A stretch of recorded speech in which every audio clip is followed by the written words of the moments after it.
Welcome to Becoming a Sleep Consultant. I'm your host, Jane Havens, a certified sleep consultant and founder of both Snooze Fest by Jane Havens and Center for Pediatric Sleep Management. On this podcast, I'll be discussing the business side of sleep consulting. You'll have an insider's view on launching, growing, and even scaling a sleep consulting business. This is not a podcast about sleep training. This is a podcast about business building and entrepreneurship.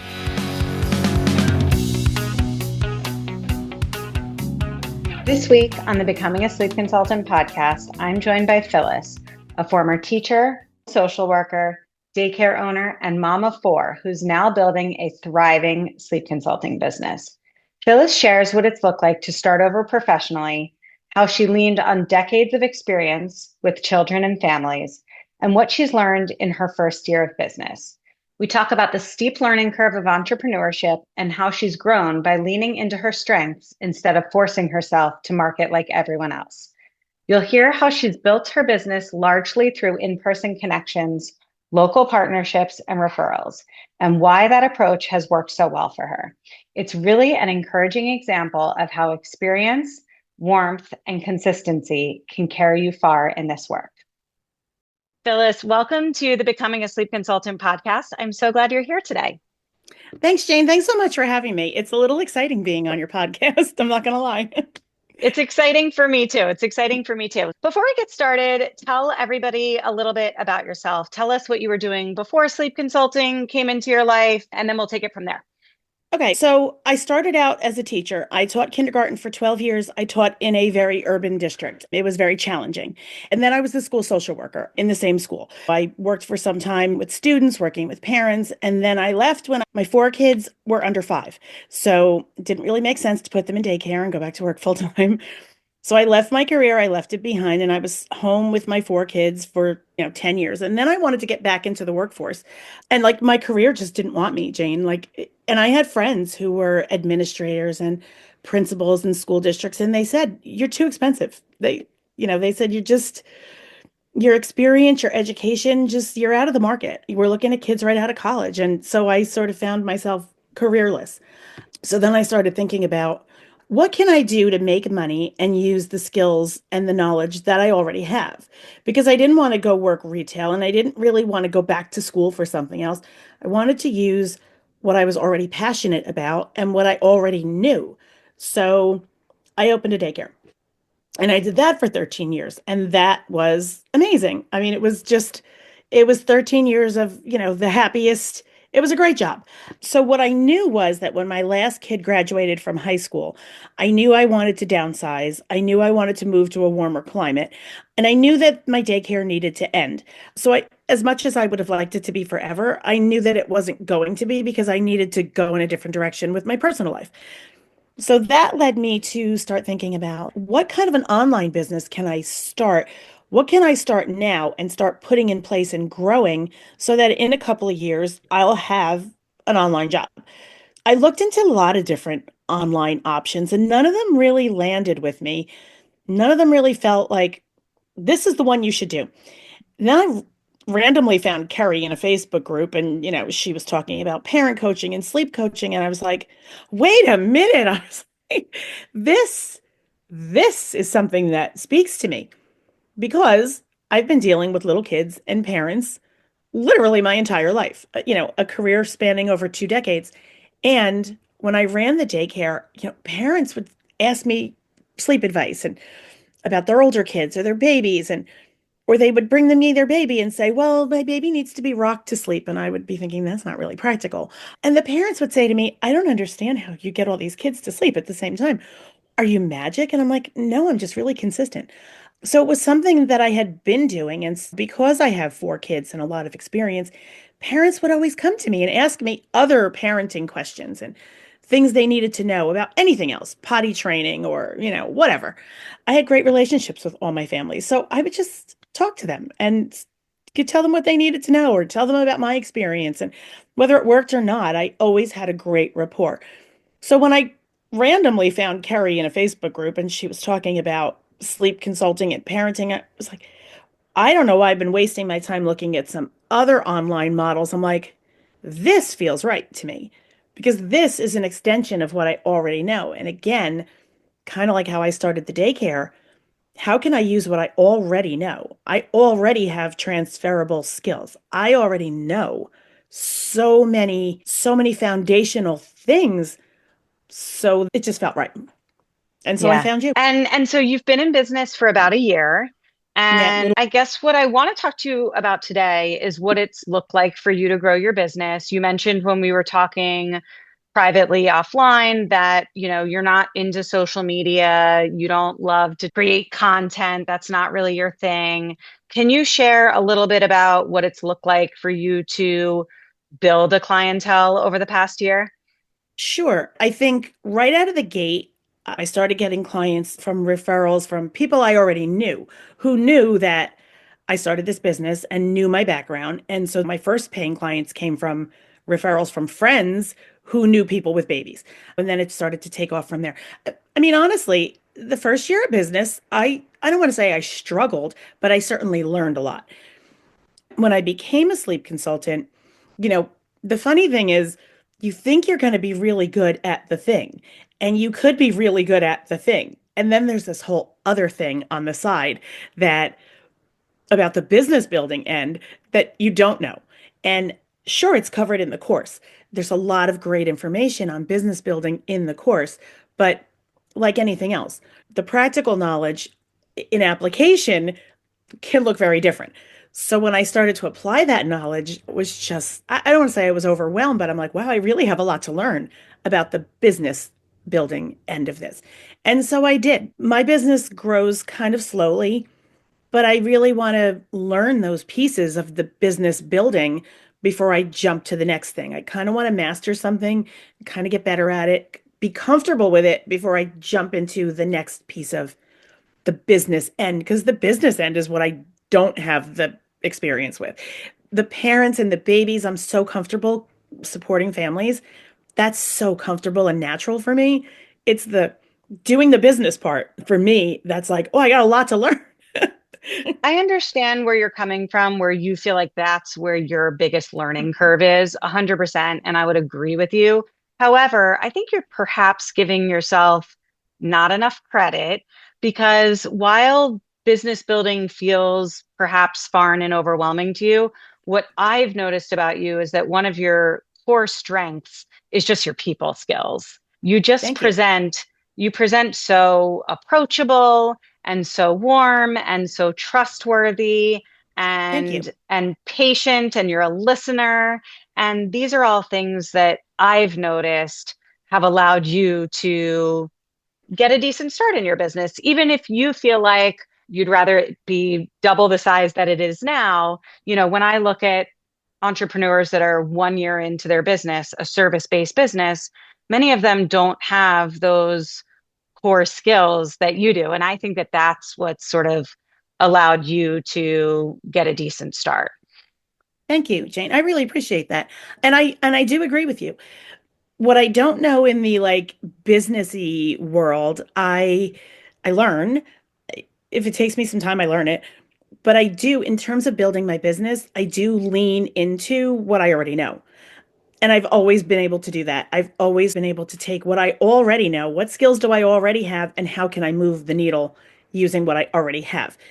And on the back burner, I'm also learning the new things. But at the forefront, I'm leaning into what I already know. Like when I started the daycare, I didn't know anything about running a daycare, but I knew about children and I knew how kids learn and I knew about structure and I knew how to support parents. So I started with that and the rest of it I learned. So this is the same. I lean into my existing strengths and then the other stuff I am quietly learning on the side. Can you tell me a little bit about what putting yourself out there has looked like for you in the first year of your business? Yeah, so again, like I hate making content. I'm not gonna lie. I understand that there's a lot of, social media, there's a lot of influence. People are on it, particularly the demographic that I'm marketing to. They're big into social media. I did work with Allison Henderson and I love her. I love her energy. I learned so much from her, but I'm not gonna lie. Making content to me just feels like I would rather stick a pin in my eye. I Me do too. it. I do it, but it doesn't come naturally. And I loved her course and I loved working with her. But for me, leaning into personal connections is really how I am growing more than I am on social media. And again, that's also like a back burner piece for me. I'm still trying to learn that. I haven't thrown that out, but I'm leaning into connecting with people in a parallel niche in my area. Because in my area, people know me as, the daycare person. I have a fairly wide reach. And so, you know, I use that and I connect with other people in my geographic area who are in a parallel niche where we're supporting the same clients and we can collab and work on some things together. And so that's really what I'm leaning into. Can you share who are these people? Are they pediatricians? Are they occupational therapists? Are they family photographers? Who are these Mhm. people that you're connecting with? And if you're willing to share, what does it look like for you to build these relationships? Well, so my first collab was so random. It was a few months, I was in business a few months. I was getting some referrals, and then I was thinking, all right, I need to grow. I need to connect with other humans. On social media, things pop up that are, like the algorithm reads you, right? So the new mom school near me was opening, and I thought to myself, that would be a great collab. So I just did a little digging and I did a little research and I just cold emailed the owner and I was like, hey, you know, listen, this is what I'm doing. Would you like to meet up? And she's like, yeah, let's get coffee. So we met up and we went over, met at Starbucks and we connected. And she said, I'm actually looking for a sleep consultant because that's a component of our classes, our baby classes. So we went and we met and we talked about what it would look like for me to come on as their sleep consultant. She loved that I am a legit business, that I have an, training, I'm certified, I have an LLC because she's a franchise. So those things are important to her. And she said she did speak to other sleep consultants who were not certified. They just had read a lot of books and helped a lot of people. So she sort of liked that I had all my business ducks in a row for her franchise. And she also liked that I have a lot of experience, that I could come in and talk to moms in a relatable way. And honestly, there's nothing you can say that will frighten me. There's nothing you could tell me about your baby or your toddler or your 6-year-old that will scare me. I've probably seen it, heard it, done it, parented myself through it. We got really comfortable with each other. And so I ended up being on her staff as the visiting sleep expert. So that was great for me because it puts me in front of a group of new moms. Every 8 weeks, there's a new cohort coming in. So I go in and I get to talk to these brand new, fresh faced moms, and I love it. It's just amazing. And we have great conversations, and, they can reach out to me. And so that was my first. Let me just put myself out there. I mean, doesn't hurt to ask, right? And it worked out in my favor. I do reach out to people who know people. And I'll ask, could you make a warm introduction? Would you mind connecting us? And usually my friends are like, sure, I'll make the connection and they'll put us in a group text and that person will say, yes, I'd love to meet or they're not. Sometimes it works out, sometimes it doesn't. If it does, my friend backs right out of the conversation and that person and I make our own relationship and then we go from there. So that's really how I'm sort of building my personal relationships. Now people are reaching out to me and saying, hey, I follow you on Instagram. And I'm like, really? And I'm shocked that somebody would find me on Instagram and might want to work with me because I think my Instagram is cringy and horrible and novice at best. I had a lactation consultant reach out to me and we're meeting tomorrow. We're having lunch and we're going to talk about, and she runs an agency where she works with lactation consultants, doulas, sort of a whole childbirth and new mom sort of agency. We've met a few times on Zoom. We've met in person. Tomorrow we're having lunch to hammer out what our next collab is going to look like. So yeah, it's things like that. I've connected with a concierge pediatrician. We've had some great conversations. So she and I are working on a workshop, preschool owners. So yeah, if I know somebody, the in between, I make the ask. And sometimes it's just someone and I will follow each other and we seem to resonate and be on the same page. And sometimes I'll just shoot them a message and say, hey, how would you feel about collaborating on a post? And that leads to another conversation. It couldn't hurt to ask. There's so many little nuggets of wisdom that you shared that I don't even think you realized are so great. And I sort of want to go through them. I wish I'd been writing them down as you were saying them. But I love that, first of all, you are willing to meet people in person. I think that this is something that many new entrepreneurs, especially those in a younger generation, are really uncomfortable with. But there's so much value in face-to-face connection, sitting across the table from somebody, enjoying a cup of coffee or grabbing lunch and actually getting to know them as a human being beyond, I think, what you're capable of accomplishing on a 30-minute Zoom call, right? There's just a Yeah. different level of It's a connection when you're different level willing. of energy. It's like going to a live concert. You can listen to the music and it's great, but you can go to that live concert and the energy, you can't match that energy of anything in person. The fact that you're doing that, I think, is 100% working in your favor. When you actually meet someone in person, all of a sudden you feel like you know them and they Yes. become a friend or a colleague or somebody in your circle of trust, as Carrie always says, right? And that is so valuable. The other thing that I think is amazing that you're doing, that I do as well, is that you're leveraging your personal connections to make professional connections. I do that all the time. If I have a friend that's friends with a pediatrician that I don't really know on a personal level, but I want an introduction to that pediatrician, I'll ask my friend, hey, can you introduce me to Dr. So and so? I'd love to meet with them and speak with them about how I can help their patients. And that's always way more effective than just cold outreach, in my opinion. Hmm. So the fact that you're doing that is also super smart. And then this isn't really a tip. I think this is just something that's working in your favor. I want to draw attention to the fact that sort of that you have decades of experience working with families and working with young children. And I think, people always say to me, when women who are not in their 30s come to me and they're interested in becoming a sleep consultant and they're like, my kids are grown, or I have grandkids, or am I really a fit for this? Will parents relate to me?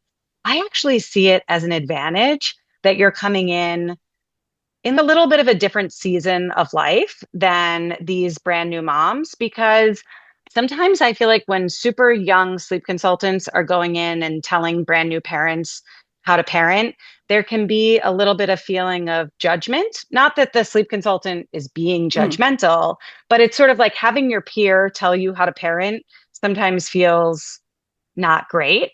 This is something that I've noticed that, if you have more experience under your belt, if your kids are grown, you're sort of approaching this from I've seen it all, and there's no judgment, there's no shame.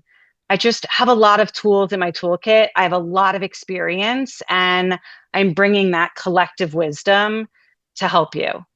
And I think that new moms really appreciate that. I think young moms really appreciate that. Do you find that? Do you find that they trust you and almost just want to melt into your wisdom a little bit? I do. I do. I find that when I'm speaking with new moms, especially first time moms, and they have moms, but then, I have all this other, and, when I say to people, I had 4 kids in 5 years, and they're like, you did what? And I'm like, and I survived. So I just want you to know that whatever you're going through, this is survivable.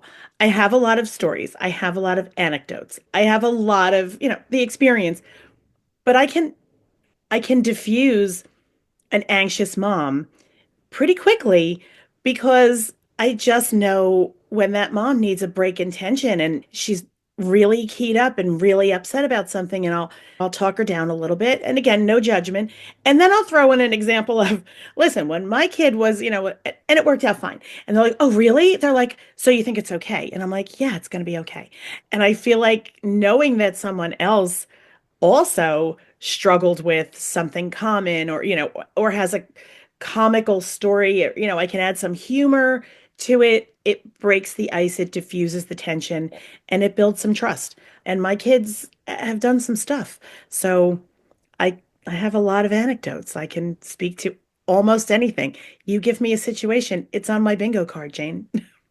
Right, right. Between your own children and all the kids you've Yes. cared for in a Yes. school setting and in a daycare setting, literally it's on your bingo card. And I think that's really reassuring and comforting to parents who are experiencing everything for the first time. And if you are working as a sleep consultant or a parent coach yourself, and you're sort of in that new phase of motherhood and you don't have 20 years or more of experience supporting families, sometimes it's harder to build that trust and really have those moms just like melt into you from a comfort perspective. It really I is. felt that in the beginning of my career. And the fact that you're 1 year in, but you don't have that obstacle, I think works to your advantage. Thank you. Yeah, it is. It is really sweet. And, I'm a Gen Xer. I'm not old enough to be a grandma. My kids are in college. On the one hand, I'm not that tech savvy generation that's creating content and it looks fabulous. But on the other hand, I have something that that generation doesn't have. I have the gift of experience and wisdom and knowing on the back end that it is going to be okay. Even when you're in the thick of it and you think it's the worst it's going to be, it's still going to be okay because you love your baby and everything that you do is going to try to move the needle toward nurturing the baby and taking care of the problem with support. So, I lean into that. What I lack in younger mom skills in terms of tech, I do. No, and the moms do. Some of them say to me, "How am I going to what am I going to do without you when our 2 weeks is over?" And I'm like, "You're going to be fine because you learned like my goal is to teach a man to fish. My goal isn't for you to be dependent on me. And if you get stuck, you can reach out to me." And they do. Sometimes they just check in with me just to let me know that their kid is doing great, or they have a little obstacle and I'll say, "Well, okay, well your baby is a few months older now. You probably need a schedule change. Pull out that sleep chart that you have and let's take a look at that. All right, what can we do?" And they do. They reach out to me for little things and sometimes big things. Are you finding now that most of your clients are coming to you by way of former families that you've supported are now sharing your name with their friends? Is that what it looks like? Yes, that's what it looks like now. Many of my clients come to me through referral. All of January came from referrals. So that's mostly what is happening. Or a mom just reached out to me recently and booked a call because I spoke to her group. I spoke to her mom group back in August, but she didn't need me back in August, but she thinks she might need me now. And so, she remembered that I came out and she remembered that for some reason she resonated with me. I just talked, I answered questions. It was really informal, but she remembered me and she kept my information and reached out to me and she booked a call. And it's funny because she said, "We're just in the information gathering stage. I don't know if we need to hire someone or if this is just, but I'm just getting information." And I said, "That's fine." And I took the time to talk to her. But then we started talking about an unrelated sleep issue with her toddler. And I said, "Oh, yeah." I said, I had the same issue. It was constipation, right? And so we were talking about that. And I said, "Yeah, my daughter was constipated too." So then we started talking about that, right? And so now we're done with the initial 15-minute call. And when we were done chatting, she said, "It was so nice to talk to you." She's like, It was such a nice conversation. Even if we don't decide that we need support with sleep, I'm pregnant now. I'm having another baby. I might reach out to you, but like, can I stay in touch with you?" And I said, "Yeah." I said, "Follow me on Instagram. You can always message me there." So whether she turned out to be a client or not, she appreciated the conversation. And I was happy to tell her what I know about constipated toddlers because I had one. Right, right. And so that person, whether she becomes a client or not, remains to be seen, TBD. But, I would imagine if she doesn't circle back herself, she'll certainly tell friends about you. And, Absolutely. what you did was you offered value just to serve rather than to sell. I love that. Show up to serve. You don't always need to be selling. And even if she decides she doesn't need support, I bet when her friends are complaining that they're up every 45 minutes with their babies, she's going to share your Correct. phone number or your Instagram account. Correct. So she might not be a sale, but she may lead to a future sale. And if that doesn't happen, we had a great conversation. You mentioned to me privately that January has been a really big month for you. I hope it's okay. I'm going to share that you doubled your typical client load for this month and what you're typically supporting month to month. Do you have any explanation for that? Do you feel like it's that you're just gaining momentum? Do you think it's like New Year's resolutions? Why are you slammed in January? Yeah, you know what, I was thrilled because coming off the holidays, it's great to start the new year off with double my client load, what I normally support. I attribute it to, momentum in that I have more happy clients now who are referring me. I don't want to say I'm not working as hard to gain business because I'm always working on my business, but my former successes are now working for me. So there's some of that.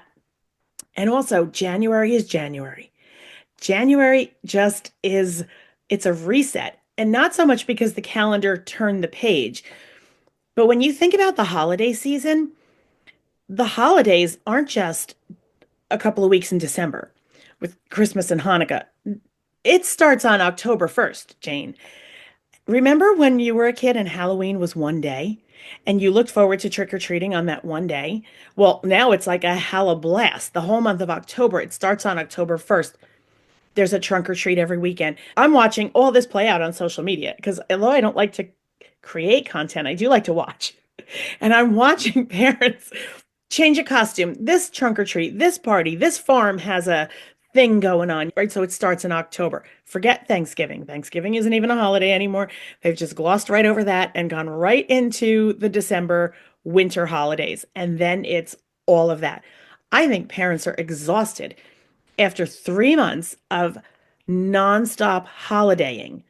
It used to be Halloween was a day, Thanksgiving was a day, and then mid-December you rolled into the Christmas and Hanukkah season, and then you were done. Now it is a nonstop holiday fest. It is 3 months long. Parents don't have a break to come up for air. Kids are overstimulated. They need a reset. So January is January.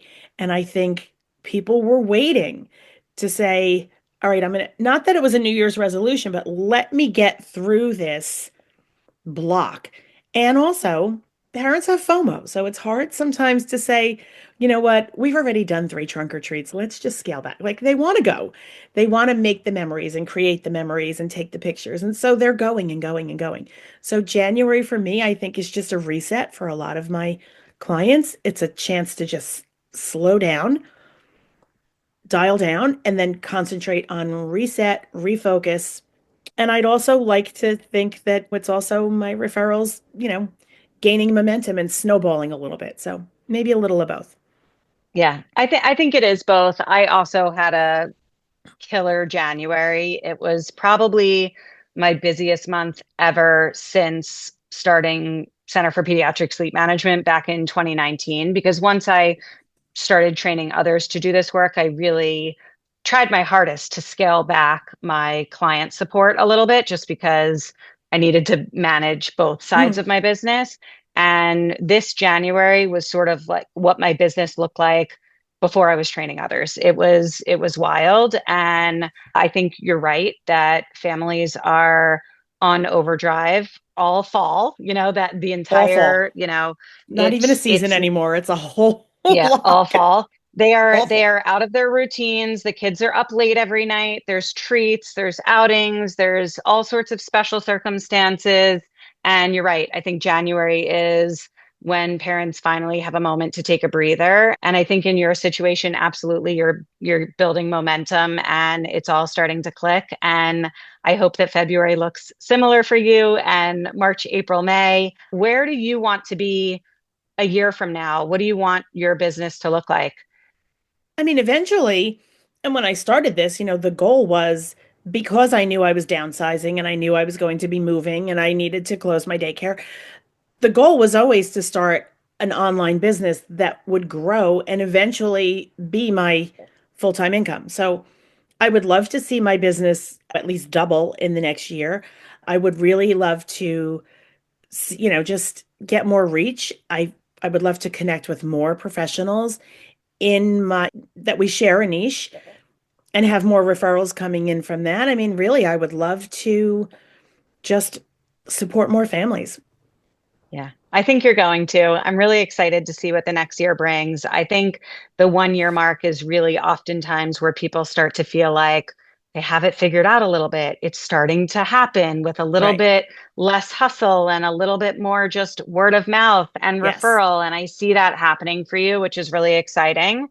I know that you're not a social media person, but before we wrap up, I do want you to share your social media because I am proud of you for stepping outside of your comfort zone and creating an Instagram account. So tell people where we can follow along, and, thank you so much for being willing to share candidly your story.